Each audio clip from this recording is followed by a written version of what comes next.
el propio equipo de gobierno al comienzo de su ejercicio. Y sobre todo, lo más grave, con los debates, los grandes debates internacionales, con los grandes tópicos que hoy en día se debaten no solamente en las organizaciones como UNESCO, sino en el seno de países vecinos como Colombia, Panamá y Brasil. Digo 3 involuciones. La primera en relación a la historia de Venezuela, porque como muy bien señalaba Antonio Pascuali, y aquí hay muchas caras muy jóvenes, es necesario recordar que en los años 70 se produjo en Venezuela uno de los procesos de construcción de instituciones culturales más vigorosos que se haya producido en la historia de América Latina. Tal vez solo comparable con lo que vivió México en los años 40 y lo que, aunque después se pervirtió, vivió Cuba luego de la revolución dirigida por Fidel. Lo que se hizo en Venezuela en esos años, yo podría decirles así de sopetón 10 cosas que se me ocurren. La construcción, la creación del Sistema Nacional de Orquestas Infantiles y Juveniles, la construcción de la primera red nacional de bibliotecas en el Instituto Nacional de Bibliotecas, la creación del Museo de Arte Contemporáneo, la creación de la Galería de Arte Nacional, la creación de la Biblioteca Ayacucho, que es la biblioteca más importante de habla castellano y portugués, y que sigue siendo la más importante existente. La creación de la Compañía Nacional de Teatro, la creación de la Compañía Nacional de Danza, el relanzamiento de la Cinemateca Nacional, la creación del primer organismo cultural construido en América Latina para gestionar la cultura de una ciudad, Fundarte, de la cual años después me correspondió ser presidente. La conversión de uno de los canales públicos en un canal cultural, que era el Canal 5. La creación del Consejo Nacional de la Cultura, probablemente en su estructura el organismo más avanzado, plural y democrático, que no era un ministerio sino un organismo colegiado donde estaban representados los trabajadores, el gobierno, los artistas, era un consejo exactamente. La creación del CLACDEC, el primer organismo que se dedicó a hacer estudios de posgrado en el campo cultural. Muchos de los que fueron ministros en los años 80 en América Latina pasaron primero por acá por el CLACDEC, que lo dirigía la doctora Evangelina García Pérez. Es decir, podría seguir contándoles cosas y detalles de cada uno, pero eso que se produjo en ese tiempo hizo que Venezuela se convirtiera, creo que no dije la Galería de Arte Nacional, que era una de las, es muy importante, porque existía el Museo de Bellas Artes creado en los años 30, pero la Galería de Arte Nacional fue creada exclusivamente para atender el arte venezolano, para atenderlo, estudiarlo y compilarlo, creando una colección extraordinaria que sigue por suerte con vida.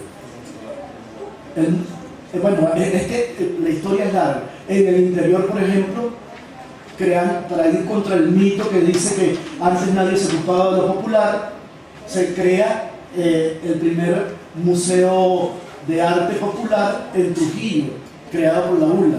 Se crea el Premio Nacional de Cultura Popular, creado en los años 80. En fin, el instituto que era una evolución del que había fundado Juan Vizcano en el año 45, que era el Servicio Nacional de Folclore, derivó en el Centro de Estudios de las Culturas Populares y Tradicionales. Esto es importante decirlo porque uno de los rasgos de este gobierno y de todo gobierno con pretensiones autoritarias y totalitarias es tratar de insistir en que la historia comenzó con él. Se me olvidó otra cosa: el cine nacional.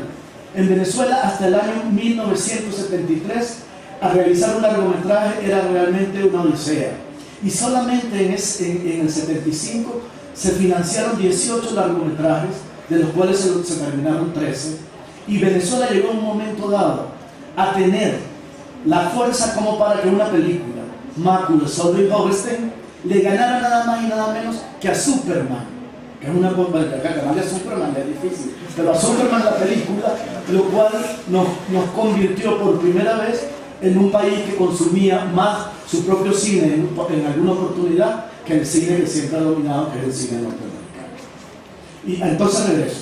Decía que esto es importante decirlo, porque uno de los ejercicios que suele hacer los modelos autoritarios es tratar de persuadir a la población que la historia buena, la historia bondadosa, los procesos creativos importantes comienzan con ello.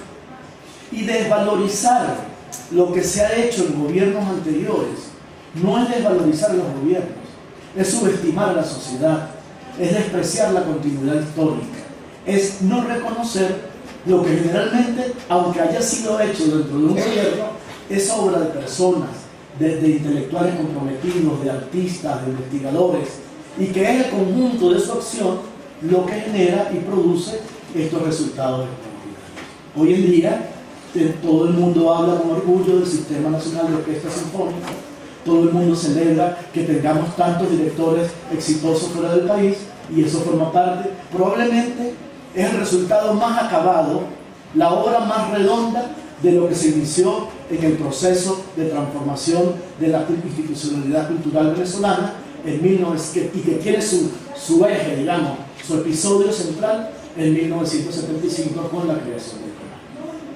Entonces, esa es una primera involución. No reconocer, no aprender de la experiencia. Me acuerdo que José Ignacio Cabrujas decía una frase que a mí me encanta, y es que el subdesarrollo no es otra cosa que la incapacidad de un colectivo humano para aprender de su experiencia y saberla transmitir. Eso para él era el subdesarrollo. El que niegue la experiencia de su nación, de su vida, no puede aprender, no puede trascenderla, no puede aprovecharla. Decía luego que era una involución en relación a los debates que se producen hoy en el mundo. Porque Venezuela pasó de ser la punta de lanza, la vanguardia intelectual del pensamiento sobre cultura y comunicación. Es aquí donde nace, y Antonio es uno de los protagonistas de eso, las grandes teorías sobre el nuevo orden informativo internacional, sobre las políticas nacionales de comunicación, sobre las políticas de cultura. Pasamos de ser la vanguardia a ser la cola, a ser un país donde no estamos ni siquiera. Yo tengo la suerte de participar mucho porque estuve viviendo fuera un tiempo, pero en la mayoría de los eventos internacionales sobre debates culturales, el gobierno venezolano no está presente. Y no está presente porque obviamente los grandes tópicos que se debaten hoy en día son opuestos a la idea de la concentración, el monolitismo y el pensamiento único. Los 4 o 5 grandes tópicos internacionales, ¿cuáles son? Los temas relativos a los derechos culturales y las libertades culturales, los temas relativos a la relación entre economía y cultura, los temas relativos a la diversidad cultural como riqueza y no como lastre, los temas relativos a la descentralización y la participación, y los temas que tienen que ver con las relaciones entre cultura, ciencia y educación. Bueno, esos temas, en ese último hay que incluir uno que es prioritario, que es el tema de las culturas digitales, que es cómo se producen políticas culturales en un momento en que la realidad se ha hecho trizas a través de la capacidad de multiplicación infinita de los recursos digitales y de su transmisión simultánea. Bueno, frente a eso, este país se quedó. Puede haber debates en algunos lugares, la maestría en políticas culturales de la UCB, la de la Universidad Simón Bolívar, pero no hemos visto una sola convocatoria nacional a debatir abiertamente estos temas. Y el tercero es que es una involución incluso frente a los propios proyectos que en este periodo se hicieron. Esta mañana, por suerte, me puse a buscar y conseguí este libro, que es el proyecto de Ley Orgánica de la Cultura, que se hizo en el año 2002, y que es un proyecto hecho por profesionales de altísimo nivel. Las consideraciones que hay en este libro sobre lo que debería ser la relación entre la ley y la Constitución, las reflexiones propiamente jurídicas y políticas, y la propia ley que está en este trabajo, es realmente, yo hubiese casi que apoyado con ciertas críticas este documento del 2002. Ahora, ¿por qué esta involución? En el 2002 se hizo este proyecto de ley de Manuel Espinosa. En el 2002 mismo, al final de una diputada de apellido Santana. En el 2006 se presentó el proyecto de un famoso ministro considerado comisario cultural llamado Farruko Sesco. Y en el 2012 hubo dos proyectos y este último fue el más apresurado y fue el que terminó aprobándose. No es casual esta involución. Es decir, este proyecto fue elaborado con participación de personas que no seguían el proyecto político rojo. Aquí hay personas como Graciela Pantin de la Fundación Polar, Antonio López de la Fundación Bigot, los abogados Meyer y otros que no eran necesariamente de este proyecto. Pero esta involución nos va diciendo cómo un proyecto que comenzó prometiendo una especie de transformación del país con participación de todos, se fue convirtiendo en un proyecto sectario, en un proyecto militarista y en un proyecto que, como vemos la caída de apoyo que ha tenido, se va quedando solamente con un sector del país o muy radical o muy convencido y manipulado ideológicamente. ¿Qué es lo que nosotros consideramos que este proyecto tiene? Yo no sé cómo voy de tiempo porque no me avisan, por favor. No sé qué es lo fundamental que este proyecto tiene. Primero, es un proyecto de una gran inconsistencia conceptual. La mayor parte de las leyes de cultura de América Latina tienen una introducción en la que se define con claridad de qué se está hablando. ¿Por qué? Porque el área de la cultura es probablemente una de las áreas de políticas públicas más confusas, porque es un término y es un área de acción que está en permanente transformación. La educación, uno dice educación y sabe de qué se trata, dice salud y sabe de qué se trata, pero en cultura periódicamente se van ampliando o se van refinando los campos que se supone son el objeto de su atención. Y así pasamos de los años 70, 80, donde la preocupación era básicamente por la democratización en el acceso y en la oferta de servicios culturales, pero básicamente centrado en los temas de las bellas artes, de las tradiciones populares y los temas patrimoniales, a una época como la actual, en donde la preocupación es qué relación puede haber entre la cultura y la economía, la generación de empleo, el PIB, o en donde qué relación puede haber entre la producción cultural, la gestión de la ciudad, la cohesión social, el sentido de pertenencia, e incluso qué papel puede tener la gestión cultural en negociaciones de paz, en lucha contra la violencia. Es decir, es un término cuyas dimensiones fueron pasando de una visión fundamentalmente artística y de memoria a una visión antropológica y política de convivencia. Eso no está en la ley. ¿Y cómo lo reclamamos? 10 días antes de su aprobación final se incluyó de una manera apresurada un glosario de términos que lo que ha hecho es enredar más aquel tema. ¿Qué otra cosa? Inconsistencia general. Segundo, carácter, de esto ya se ha hablado, de los pasos rápidos, carácter centralista y estatista que atenta contra la democracia, la descentralización y la participación. En este documento, porque por cierto no ha sido publicada la versión final, nadie la conoce, en este texto nunca se menciona con claridad las relaciones que tienen que haber entre el gobierno central y los gobiernos locales. Y esto es grave, porque no hay verdadera descentralización de la gestión cultural si esta no se hace a través de los gobiernos municipales y especialmente a través de las alcaldías, que es donde se dan las relaciones de mayor proximidad entre el gobierno y ciudadanos. Y una de las grandes carencias de este de esta ley aprobada, es lo que se llama el sistema cultural. Lo enuncia, pero voy a tomar como ejemplo lo que hizo Brasil. Brasil, en el gobierno de Lula, convocó a un debate nacional que requirió de 4.000 asambleas y reuniones de trabajo, donde iban desde los gobernadores hasta los más pequeños, no sé cómo son municipios, cantones, algo así.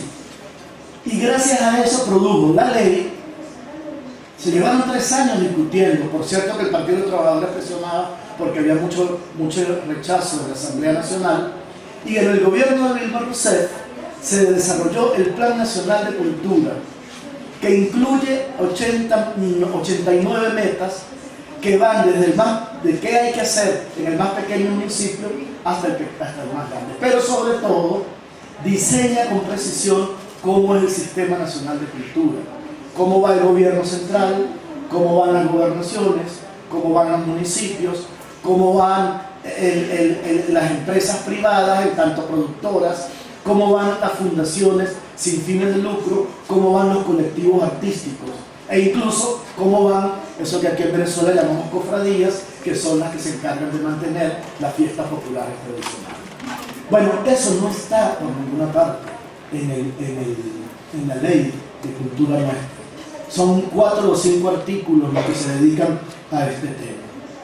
Luego están las 4 grandes omisiones, y las voy a decir muy rápido porque en la presentación de esta mañana se hablaron de ello.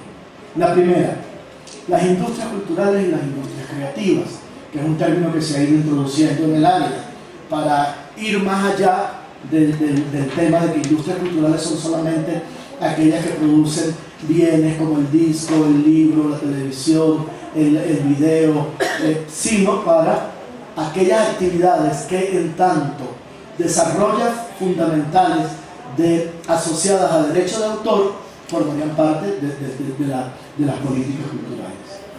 Y no incluir las industrias culturales, y me gustó mucho esa frase de Antonio de que esto era una ley de otro mundo, es prácticamente no identificar una característica básica de la cultura de estos tiempos, y es que el mayor número de encuentros, transacciones, disfrutes, usos culturales se producen precisamente a través de las industrias culturales. Es decir, la construcción de los grandes imaginarios planetarios, de la cultura popular global, como le llaman algunos, sigue siendo ejecutada a través del cine, a través de la gran literatura, a través del espectáculo musical. Y no hablar sobre eso es como legislar solo sobre una pequeña parte de lo que constituye el sistema cultural venezolano. La segunda gran omisión es la cultura digital y sus redes. Tampoco es posible entender el presente y sobre todo el futuro si no se incorpora el peso que han ido adquiriendo lo que llamamos las tecnologías de la información y la comunicación, las redes digitales y los mecanismos de reproductibilidad y comunicación instantánea propios de esta era digital. Algunos de ustedes no lo conocerán, pero hay un bello texto que se llama La obra de arte en la era de la reproductibilidad técnica, que lo he vuelto a leer, y es muy emocionante ver cómo Benjamin en ese momento se conmueve por la industria del disco, por la industria del cine, entiende que vamos a entrar en otra época cultural, y yo creo que eso es lo que está ocurriendo en estos momentos. Nosotros somos protagonistas de una de las más grandes transformaciones culturales que haya vivido la humanidad, y probablemente en 10, 20, 30 años los que estén vivos seamos unos mutantes, seamos el equivalente a lo que fue pasar de la galaxia de Gutenberg a la aldea global de McLuhan. Estaremos en otra aldea. La tercera gran omisión es el Plan Nacional de Cultura. No existe hoy en día ningún gobierno democrático en América Latina, o por lo menos en Sudamérica, que no esté trabajando en un Plan Nacional de Cultura, es decir, en un instrumento en el cual se fijen metas claras, precisas, cuantificables, a mediano y largo plazo, se fijen los pasos para llegar a ellas y se fijen las grandes líneas estratégicas de los gobiernos nacionales. ¿Por qué? Porque es la única manera, primero, de gerenciar y gestionar la cultura de verdad con un sentido de largo plazo. Una cosa como el Sistema Nacional de Orquestas Infantiles y Juveniles y sus resultados no era posible en 5 años, en 10 años. Requería de un trabajo de largo tiempo, de una mirada de largo alcance para que se pudiera producir. Pero el otro instrumento, el otro valor del Plan Nacional de Cultura es que impide la arbitrariedad, el presidencialismo, lo que llamaba una profesora de la Escuela de Comunicación el medalaganismo. Por ejemplo, el presidente Hugo Chávez un día decidió que había un actor de cine americano que iba a hacer una película sobre un héroe haitiano y le dio $8 millones. Es decir, más de lo que costaba producir todas las películas de los últimos 3 años que se habían hecho en Venezuela. Y otro día le pareció bien que una escuela de samba, Mangueira, recibiera $1,5 millones para que montara una representación de Bolívar en el Sambódromo de Río. Bueno, un plan nacional de cultura impediría este tipo de arbitrariedades, pero además le permitiría a los ciudadanos evaluar la gestión que en este campo se realice. Y una cuarta omisión es el papel del sector privado. En este trabajo se menciona una sola vez el papel del sector privado y se le menciona para imponerle algunas funciones. No incluyo aquí lo del fondo, porque para eso lo voy a dejar, pero mencionándolo de otra manera, que no sea para la sanción impositiva, prácticamente no se le menciona. Y el privado, cuando digo privado, digo en 3 sentidos. El privado como el creador. Si un creador es un autor privado. El privado como empresario, dueño de una editorial 5 minutos o dueño de una empresa disquera, para esa empresa disquera que no existe, o dueño de una emisora, pero también el privado en términos de fundaciones, que en Venezuela fue decisivo el aporte privado de fundaciones. Por ejemplo, uno de los grandes aportes a la conservación de la memoria y de la cultura popular tradicional se lo debemos a la Fundación Viva. Eso tampoco está en la ley. Y está en la ley 2 cosas para terminar. La primera es la introducción a última hora, como contrabando, de una contribución especial que grabará con 1% de la utilidad neta a todas las empresas del país con ingresos anuales superiores a las 20.000 unidades tributarias. Es probablemente uno de los elementos más inconstitucionales del proyecto. No me voy a meter en la parte tributaria porque no es mi especialidad, pero he escuchado intervenciones muy sólidas sobre por qué es inconstitucional esta parte. Se trata de un impuesto más que afectaría a las empresas medianas y grandes y seguramente va a afectar en la manera como las fundaciones privadas hacen su trabajo de mecenazgo en el campo cultural. Ya hay unas experiencias muy negativas en la manera como el Estado centralizó los aportes de la Ley Orgánica de Ciencia y Tecnología y el Fondo del Deporte, porque en el fondo se trata de un apartheid estético ideológico en el cual el Estado utiliza como soporte estos fondos. Pero, y con esto cierro, la falla más grave de la ley es que el proyecto no recoge el espíritu fundamental de los 3 artículos de la Constitución, que son el capítulo 6 de los derechos educativos y culturales, el artículo 98 que declara la libertad de la creación cultural. La creación cultural es libre, reza la ley, cosa que en un país serio, por ejemplo, Fábrico VI tendría que haber sido castigado porque persiguió a una actriz, a Fabiola Colmenares, porque había firmado en el revocatorio y declaró públicamente que una persona que no fuera seguidora del gobierno no tenía derecho a participar en una película o en una obra de teatro financiada por el Estado. Este gobierno ha sido experto en perseguir y en arrebatarle bienes a organizaciones con mucha tradición, como el Ateneo de Caracas, a quien fue despojado de su edificio en Comodato, o como el Ateneo de Valera, en el que tuve la mala suerte de estar en estos días y entré y está tomado por un grupo de estos armados tupamaros, y un piano Stingray maravilloso tiene arriba un trapo de hule en donde cocinan este grupo armado que se prestó aquel Ateneo de Valera. Entonces, ¿qué es lo que no expresa?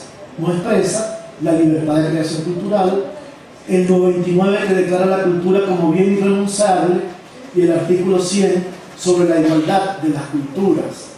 ¿Por qué? ¿Por qué porque el texto, y no voy a insistir en esto porque ya lo hicieron los ponentes de la mañana, insiste más en el tema identidad que en el tema diversidad, a pesar de que Venezuela es firmante del acuerdo de promoción y protección de las expresiones, de la diversidad de las expresiones culturales, firmado en la Asamblea General de la UNESCO en el año 2005 por más de 2.000 países.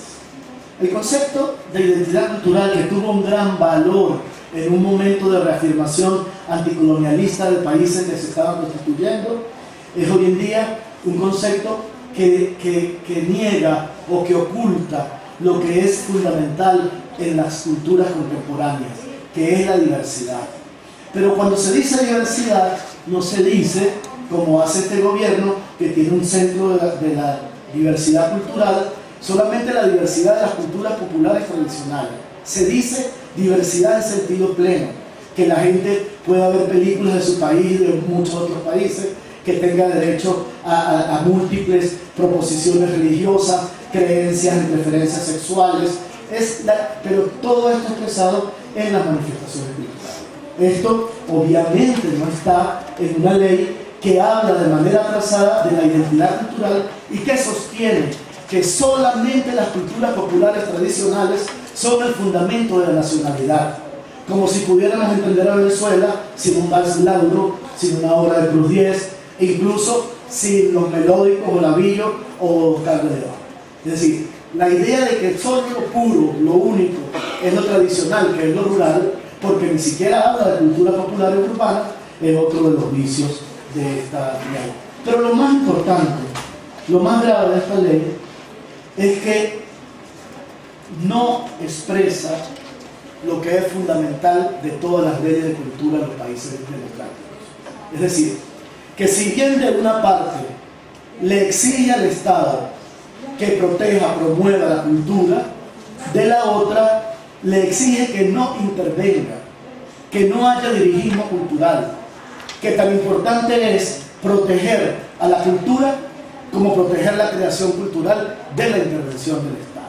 Y eso es lo que está en los artículos de esta Constitución. Para cerrar, porque tuve la suerte, este es un librito que conseguí también que se llama Cultura, Democracia y Constitución. Esto fue un trabajo que hicimos en 1999 cuando se discutía la constituyente y la nueva constitución.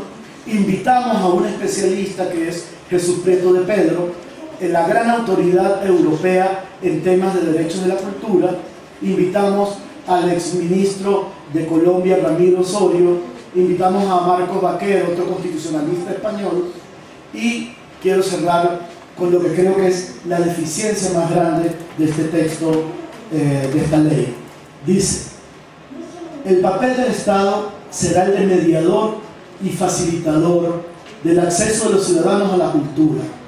Se hace necesario, por tanto, un paralelo reforzamiento de la garantía a la libertad.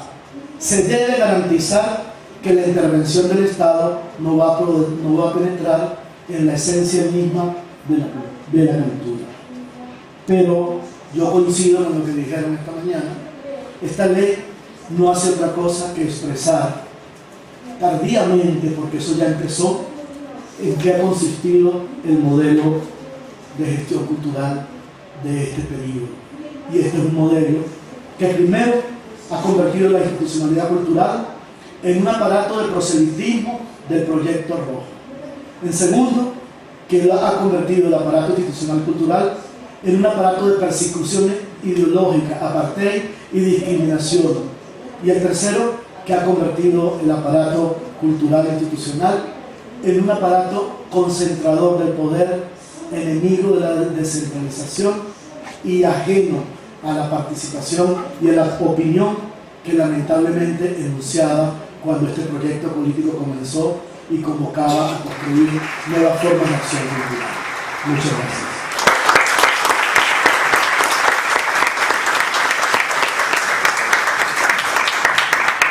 Muchas gracias a Tulio Hernández. Ahora queda en el uso de la palabra Minoca Rodríguez.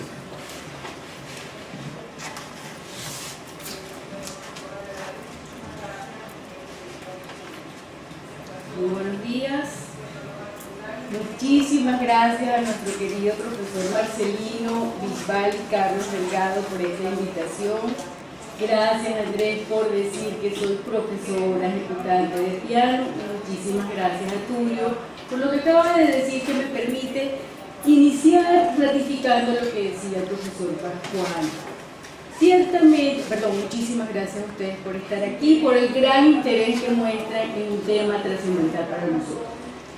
El profesor Pascual decía algo muy cierto, con lo que inicio el recorrido de la ley y del fundamento constitucional, que esta ley aprobada en segunda discusión por la Asamblea Nacional, aún no promulgada ni con el visto bueno de Sala Constitucional para su carácter orgánico, lo que hace es que juridifica, es decir, le da forma jurídica de texto normativo a lo que ha venido siendo la acción administrativa de los órganos responsables de la gestión cultural a nivel nacional, estatal y municipal.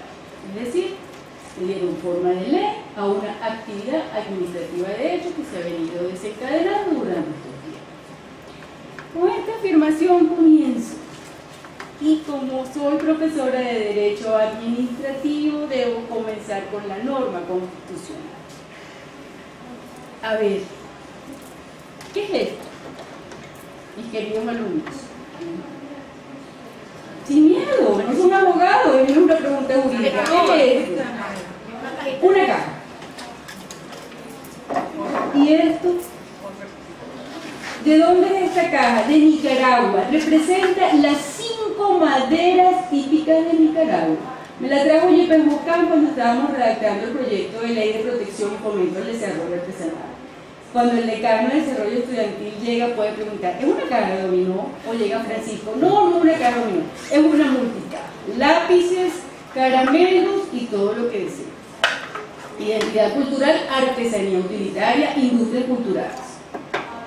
Una caja, no sé de dónde es, la tiene una profesora en su escritorio, también artesanía utilitaria, guarda chichas. 2 transformaciones de una materia prima en un producto cultural. ¿Qué es esto? Un libro. ¿Cuál libro? Un libro sobre los fundidores del arte colonial venezolano. Diversidades de fundiciones, diversidades de herrerías en un producto cultural. Doblemente cultura. Transformación del hierro, artesanía utilitaria, libro. Música, industria, propiedad intelectual, industrias culturales, lo decía Tulio, no nos quedemos en el derecho de autor, vayamos al derecho al fonograma, vayamos a la distribución, vayamos a la cadena productiva de estas economías emergentes que conducen al terrible problema de la piratería. Marcelino dirá, no me catequices mi nota, una talla con trabajo de platería, contenido para mí afectivo, mis ahijados de promoción, contenido para el artesano, transformación y un elemento de su espiritualidad. Conrad Adenauer, industrias culturales, editoriales, diversidad de opiniones jurídicas sobre un mismo tema, diversidad. Y por último, nuestro muy querido libro del Palacio Federal Legislativo, que contiene la obra pictórica de mayor relevancia, ni siquiera Galería de Arte Nacional en su momento, en su maravilloso momento la tenía, Tito Sal, Centeno Vallenilla y Michel. ¿Qué les quiero decir con esto? Detrás de toda esta obra, bienes culturales, decía el profesor Pascual, y diferenciemos servicios culturales, bienes culturales, derecho al acceso y derecho a la participación en materia cultural. Está evidentemente una acción pública estatal de fomento de la obra creadora, de fomento de la obra del autor para el acceso del titular del derecho, en este caso el usuario del servicio. Queridos, esto que está acá es lo que protege la Constitución. Y es lo que debería estar llamado a garantizar la Ley Orgánica de Cultura. Y entro en materia jurídica. Señalado Tulio, De Pedro revisó la Constitución. De Pedro es un gran constitucionalista español. Tiene un trabajo maravilloso sobre el poder constituyente y el poder constituido. Poder constituyente que sería lo que se denomina acá poder popular. Si De Pedro revisara esta Ley Orgánica de Cultura, quizás la primera pregunta que se haría con base en la Constitución es: ¿tiene justificación en el ordenamiento vigente nuestro una ley orgánica de cultura? Es decir, con base al 203 de la Constitución, una ley que venga a garantizar el acceso a los bienes y servicios culturales como contenido esencial del derecho a la cultura. Tendríamos que revisar. Y tendríamos que revisar el ordenamiento jurídico. Y allí vamos a encontrar una serie de leyes que ya nos va a hacer referencia. ¿Qué nos establece entonces la Constitución para tener acceso a ese derecho a la cultura, que el profesor Pascuali lo dividía en acceso y participación en el mismo? El artículo 98, refería a Tulio Hernández, nos remite a tres elementos importantísimos en el contenido del derecho a la cultura: la garantía de la propiedad intelectual, la creación cultural y la libertad de creación. Es decir, no nos podemos plantear un derecho a la cultura si no nos planteamos un estado de libertades negativas, es decir, aquellas libertades que el individuo le coloca al Estado y le dice: abstente, este es mi ámbito de creación y este no es tu ámbito de intervención. Esto es tan válido para el artesano como puede ser esta obra que está acá. Es decir, el Estado debe garantizar la libertad de creación del autor. Artículo 98. Artículo 99, ¿por qué es tan importante el artículo 99 visto desde la libertad que garantiza el artículo 98? Porque el artículo 99 hace referencia a la gestión pública en materia cultural. Es la denominada autonomía de la administración pública cultural en los términos establecidos en la ley. Y justamente es el punto que más nos preocupa de la Ley Orgánica de Cultura, que ya vamos a entrar en ella. Es que la ley remite en las disposiciones finales a tres leyes que deben ser sancionadas próximamente: la ley de diversidad, la ley de patrimonio cultural y la ley de gestión pública en el sector cultural. Es decir, hoy decía Pascuali acá, centralización, descentralización, ministerio, CONAC como instituto autónomo, modelos de gestión política y pública de un contenido como es el cultural absolutamente distinto.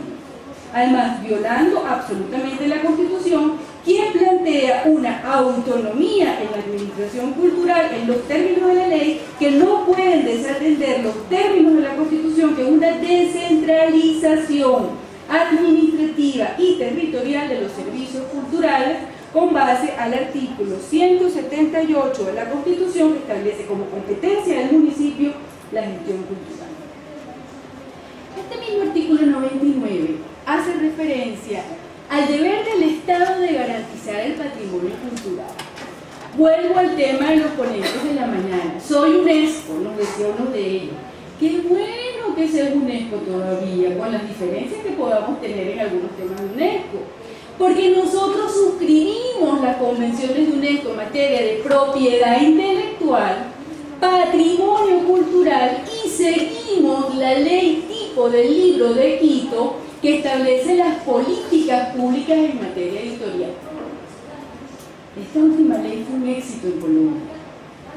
Esta última ley prometió muchísimo en México, no le seguía el desarrollo. Esta última ley fue seguida en el 97 por el legislador venezolano, pero fracasada por la gestión cultural del Centro Nacional del Libro a partir de 2005, porque los incentivos fiscales a favor de la industria cultural fueron entendidos como incentivos fiscales negativos en contra de los titulares de las industrias editoriales, de los distribuidores y de las librerías. Eso es otro punto y vamos a ver. El tercer elemento que revisa el 99 es el derecho a la cultura, y son básicas las palabras que utiliza utilizó el constituyente, y hago énfasis en el término fomentará.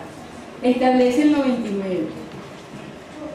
El Estado fomentará, garantizará, procurando las condiciones e instrumentos legales, los medios y presupuestos necesarios para enaltecer los valores de la cultura. Y hago énfasis en el fomento. En derecho administrativo, la actividad de fomento viene dada por dos palabras.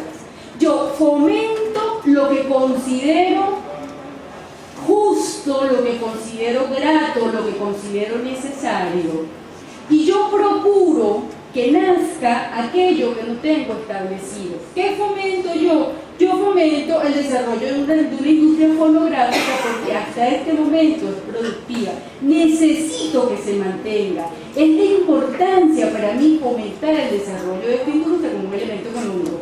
Ahora, yo voy a establecer nuevos mecanismos para aquello que no tengo establecido sea así desarrollado. ¿Qué sucede con la ley orgánica de cultura que tenemos? Que no es una ley de fomento, es una ley de intervención. Nos decía Jordana de Cosas en 1951, un tratadista administrativista. ¿Cuándo interviene el Estado? El Estado está llamado a intervenir en dos momentos. Uno, cuando el sector privado o la sociedad manifiesta no tener interés en producir o en activar o en intervenir en ese sector de la economía.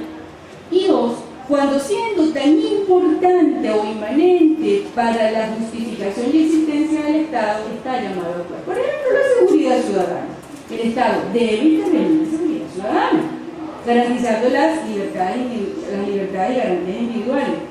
Pero el Estado no tiene por qué intervenir si el particular manifiesta ser de su interés y voluntad en un conservatorio de música o en la creación de una escuela de música. Puede hacerlo, coadyuva, establece incentivos, fomenta, procura, pero si el particular se organiza, el Estado está llamado a apoyarlo y a retirarse para permitir ese desarrollo. Establece la Constitución que en el artículo 100, el Estado, y esa es la inconstitucionalidad de que le hablaba Tulio, que el Estado establecerá incentivos. Hay dos tipos de incentivos en la actividad de fomento: incentivos negativos e incentivos positivos.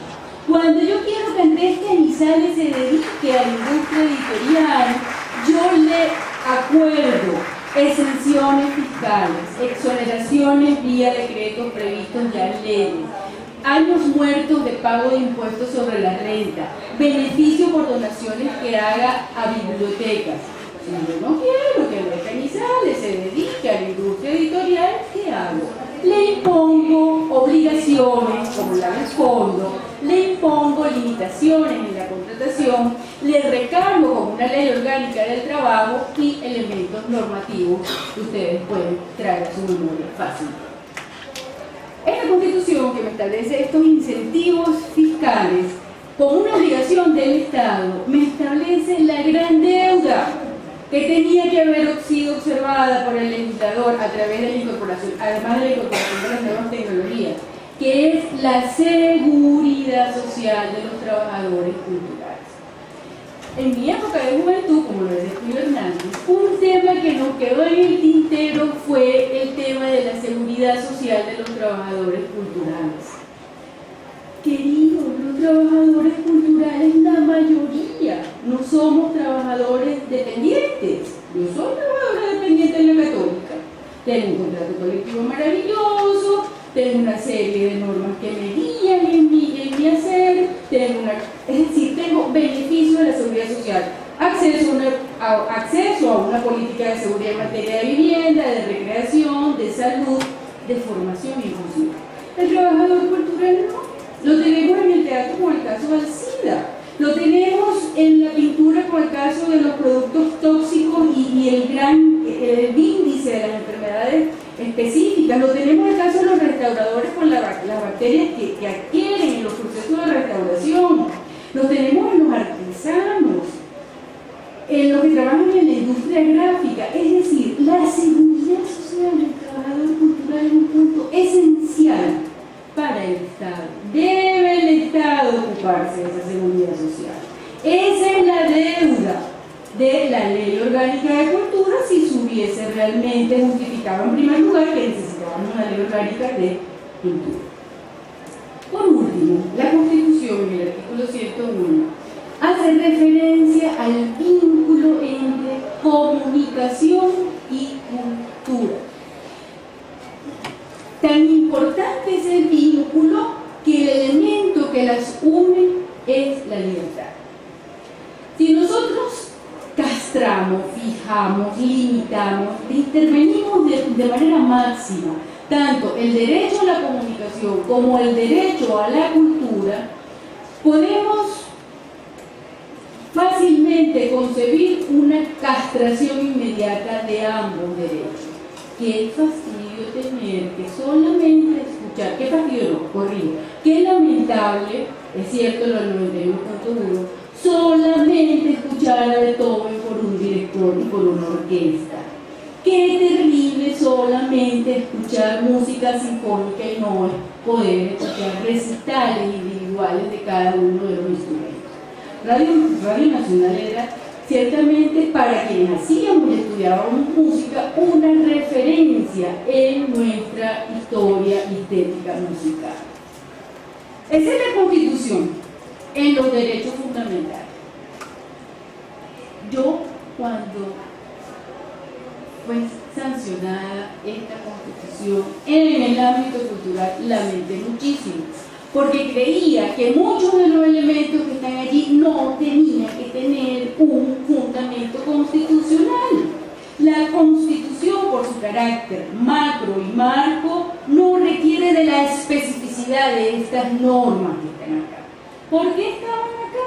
Porque ya se habían dictado las 7 leyes en materia cultural cuyos tópicos consideraron tenían que tener un rango constitucional tan exhaustivo y no meramente enunciativo. Pero ya está, qué bueno que está, sin embargo no hace falta que todo esté absolutamente escrito en la norma para que sea un derecho fundamental en un Estado democrático, social y de derecho.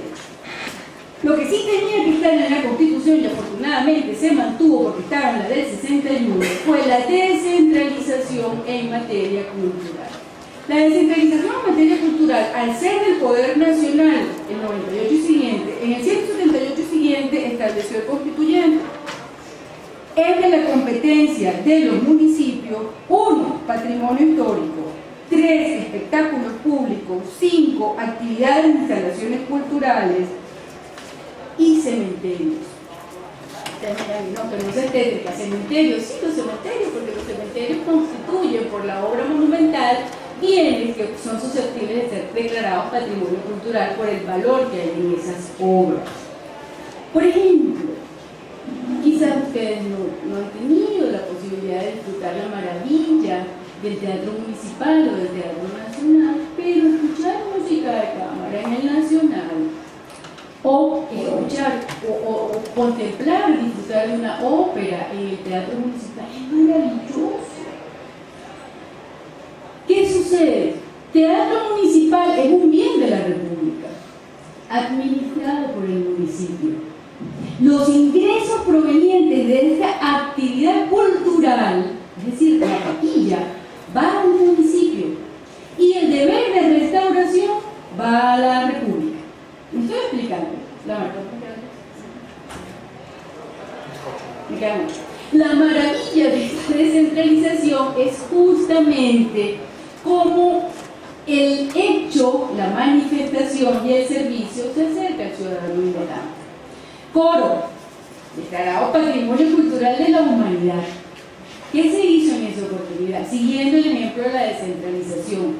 No sea Caracas quien dirige el proyecto de restauración y conservación de Coro.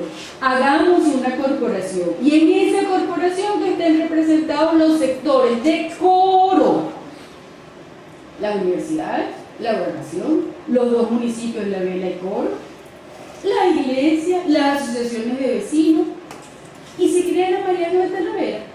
Funcionó en un inicio, posteriormente ya sabemos lo que sucedió.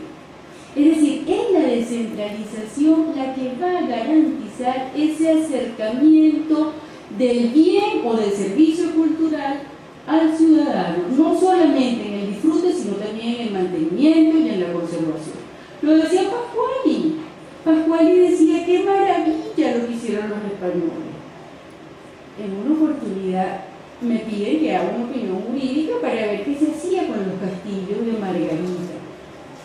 Demos una concesión.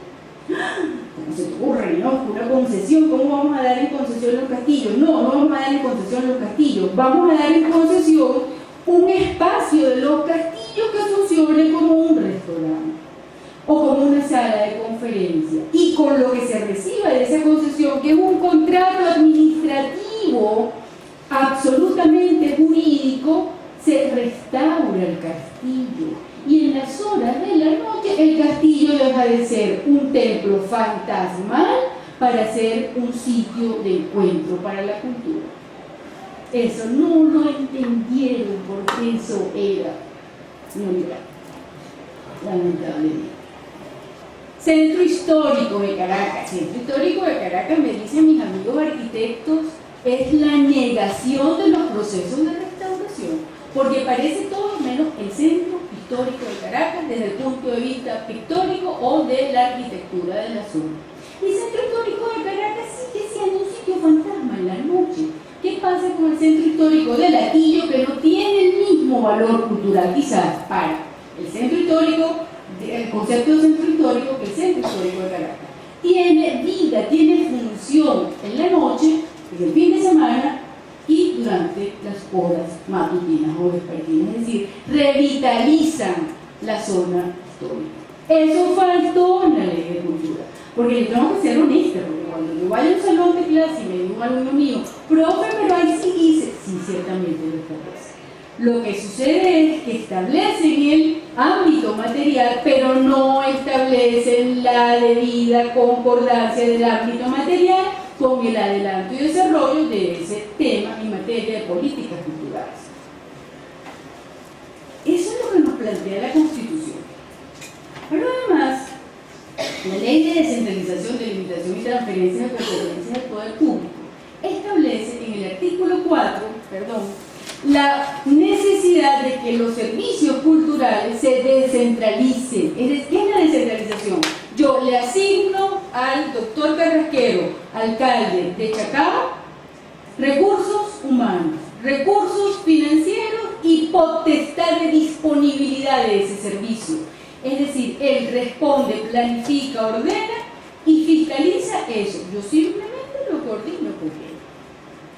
En la Ley de Descentralización, en el artículo 4, numerales 3, numerales 8, numeral 6 y numeral 11 se establece: se transferirá a los estados la protección de las comunidades indígenas, la conservación de sus derechos sobre el territorio, la cultura en sus diversas manifestaciones y la conservación y la defensa del ambiente por aquello del patrimonio natural según la Convención de la UNESCO del año 72. El patrimonio no solo es cultural, sino es natural y cultural.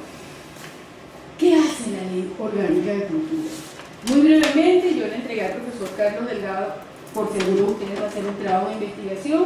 La ley tiene un mandato que es revisar la normativa vigente, no sabemos para qué, será para su adaptación o reforma o encuadramiento, no lo sabemos, ya se lo entregamos al profesor, y dividimos la investigación en tres ámbitos: el ámbito material de la ley, el ámbito subjetivo de la ley y la gestión pública en materia de cultura. Si nosotros somos objetivos y hacemos una interpretación literal, que obviamente no es la que hace Pascual y Tulio, porque hacemos una interpretación teleológica de lo que tenía que haber sido establecido por el legislador, nosotros tenemos que en la ley aprobada, en el ámbito material, en el artículo 9 se hace referencia a la artesanía, tenemos la Ley de Protección y Defensa del Desarrollo Artesanal, sancionada en el 93 con toda una diversidad y amplitud de artículos. En materia de cine se hace referencia a la industria cinematográfica, se copia textualmente un artículo de la Ley de Cine. En materia de industria editorial, en el artículo 14, en el artículo 25, se hace referencia al estímulo de la industria editorial y al fomento de los hábitos de lectura, tal cual como está en la ley del libro. En materia de servicios nacionales de cultura, entiéndase, servicios de biblioteca, se hace referencia al archivo histórico, se hace referencia a las bibliotecas nacionales obviando la ley de servicios de bibliotecas y de Archivo Nacional del año 77, 1 y 45 que lo que habría que es adaptar a las nuevas modalidades de la prestación de estos servicios. En materia de patrimonio cultural